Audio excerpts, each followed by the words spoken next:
Hello. Hello. Hello. हाँ hello. रजत, मेरी voice आ रही है? हाँ, बिल्कुल क्लियर आ रही। My voice is clear. Yes, very clear. Hello okay. Everyone, मैं हूं निकुंज तोमर और आप सुन रहे हैं नॉलेज हब शो। आज मैं आपको कोई स्टोरी नहीं सुनाने वाली, बल्कि हमारे साथ हैं रजत माथुर। प्लीज रजत, अपना क्विक इंट्रो दीजिए। Hello, my name is Rajat Mathur. मैं बेसिकली एक software industry sorry hello hello everyone, my name is Rajat Mathur.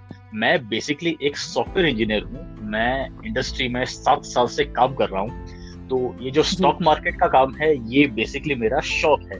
तो मैं जी। साइड में इन्वेस्टमेंट करता हूँ, थोड़ा ट्रेडिंग करता हूँ और जी। अपना एक यूट्यूब चैनल भी चलाता हूँ। नेम जी। जी, इज बहुत इन्वेस्ट बढ़िया। Today for tomorrow. वहां पे मैं फाइनेंशियल नॉलेज, स्टॉक मार्केट का नॉलेज, वो सारा शेयर करता हूँ। ओके ओके रजत। रजत, आज हम बात करने वाले हैं आपसे स्टॉक मार्केट के बारे में, जो बहुत कॉमन क्वेश्चन लोगों के मन में रहते हैं। तो मैं एक एक करके आपसे पूछना चाहूंगी। जी, आप रेडी ओके। हैं? यस। Yes yes. सबसे पहले ये बताइए रजत, आप स्टॉक मार्केट को किस वे में देखते हैं? किस तरह से, क्या पोटेंशियल है, क्या फ्यूचरिस्टिक थिंग्स हैं, किस तरह से दिखते हैं आप उसे?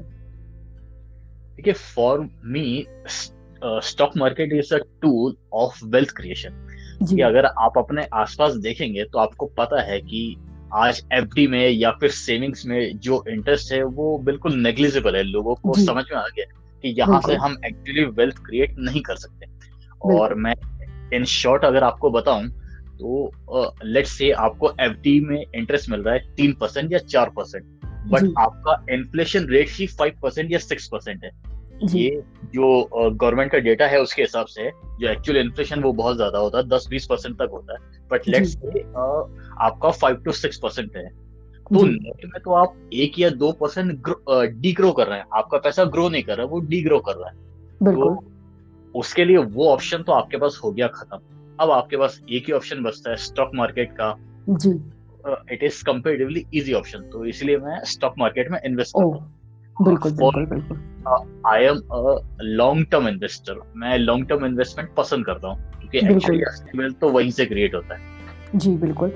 और दूसरा जो मेरा क्वेश्चन है वो ये है कि जैसे हम नॉर्मल वे में या ट्रेडिशनल वे में सुनते हैं स्टॉक मार्केट, तो हमारे मन में एक फियर होता है नॉर्मली कि अरे बस हमारा पैसा ना डूब जाए या ये ना हो। तो वो फियर हम कैसे हटाएं? देखिए, फियर को हटाने का तो एक ही तरीका है, आपको जी। स्टॉक मार्केट में आना पड़ेगा, यहाँ काम करना पड़ेगा, नॉलेज लेना पड़ेगा। जी। आप स्विमिंग पूल में कॉर्नर पे खड़े होके कभी भी स्विमिंग नहीं सीख सकते। हाँ आपको बिल्कुल राइट। पूल में आपको पूल में कूदना पड़ेगा। नाक जी। में पानी जाएगा, जी। आंख में जाएगा, कान में भी जाएगा, तभी आप स्विमिंग सीख पाएंगे। जी तो बिल्कुल। ऐसा ही स्टॉक मार्केट में है। आपको यहाँ आना पड़ेगा, काम करना पड़ेगा। थोड़े बहुत पैसे डूबेंगे, थोड़ी बहुत गलतियां करोगे, तभी आप सीख पाओगे। जी जी बिल्कुल, इसका मतलब होता है कि हमें पूरी तरह इन्वॉल्व होना पड़ेगा अगर हम ये काम कर रहे हैं तो। और पूरी तरह इन्वॉल्व मैं नहीं कहूंगा, बट हाँ, थोड़ा आपको एक्स्ट्रा टाइम, थोड़ा नॉलेज आपको लेना पड़ेगा। मैं ये नहीं कह रहा जी। हूँ कि दिन में 5-6 घंटे आपको इसको देने पड़ेंगे या बहुत ये कोई मुश्किल काम है, हम्म। ये कोई रॉकेट साइंस जैसा, ऐसा कुछ नहीं। बट जी। थोड़ा सा नॉलेज आपको लेना पड़ेगा।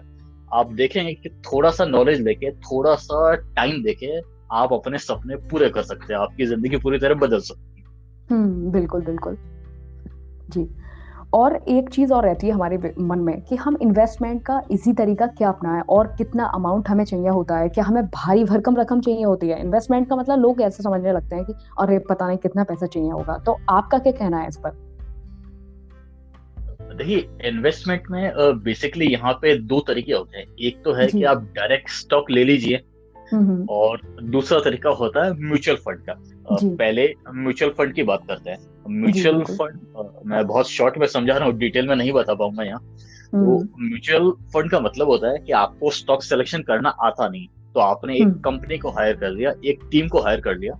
जी। वो आपके लिए स्टॉक सिलेक्शन करेंगे, यूनिट्स परचेज करेंगे और उसके हम्म। अकॉर्डिंग आपको रिटर्न दे देंगे। तो जी, और आप ये कोई अपना भी कर पैसा, सकता है?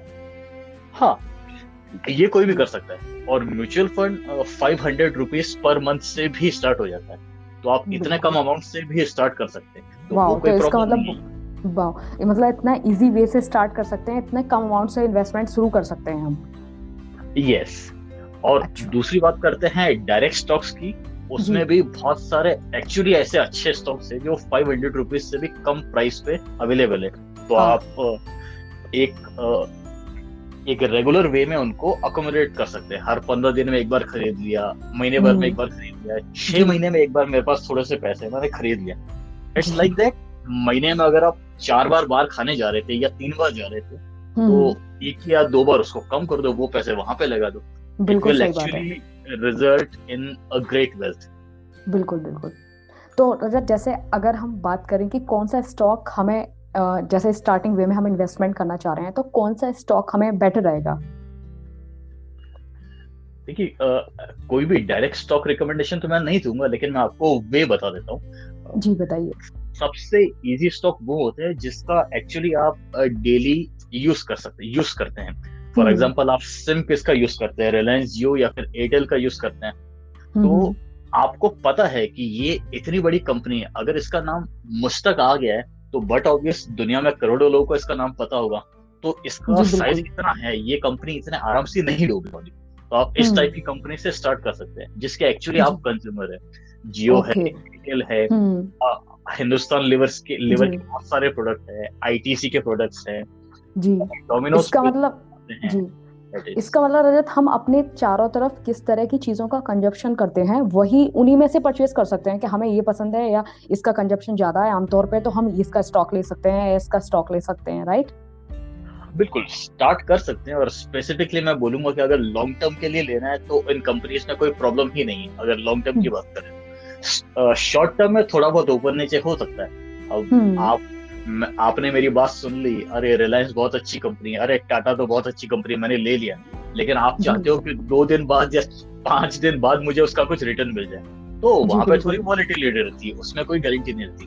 But as a major approach long term के लिए कोई प्रॉब्लम नहीं रहती। इतनी बड़ी कंपनीज ये आराम से डूबती नहीं है। जी, मुझे वॉरेन बफे की एक बात याद आ रही है। वो कहते हैं कि अपना स्टॉक लीजिए और खरीद के भूल जाइए कुछ सालों तक, जब तक कि आपको इतनी ज्यादा जरूरत ना हो जाए तब तक उसे सेल मत कीजिए। क्या ये बात बिल्कुल ठीक है? बिल्कुल बिल्कुल। Stock is like a business. आप अगर कोई बिजनेस करते हैं, कोई दुकान चलाते हैं, तो क्या 15 दिन दुकान नहीं चलती तो क्या बंद कर देते हैं क्या? वो ऐसा आप नहीं करते हैं ना। या फिर दूसरा एग्जांपल समझ लीजिए, आपका घर है, आप जिस घर में रहते हैं, तो रोज प्रॉपर्टी एजेंट को बुला के पूछते तो नहीं है ना, बता भाई आज घर का कितना प्राइस है, आज कितना है, अच्छा इतना हो गया बेच दे, ऐसा तो नहीं करते ना। नहीं, बिल्कुल सही बात है आपकी। Stock is like that. आपको अपना घर समझ के, अपना बिजनेस समझ के होल्ड करना है, तभी आप एक्चुअली वेल्थ क्रिएट कर पाएंगे। यस रजत, बिल्कुल मुझे सारी बात अच्छे से समझ में आ गई और आई थिंक मेरी ऑडियंस को भी बहुत क्लियर हो रहा होगा। बहुत अच्छा लगा कि आप मेरे एपिसोड में आए। Thank you so much. Welcome. Okay, thank you.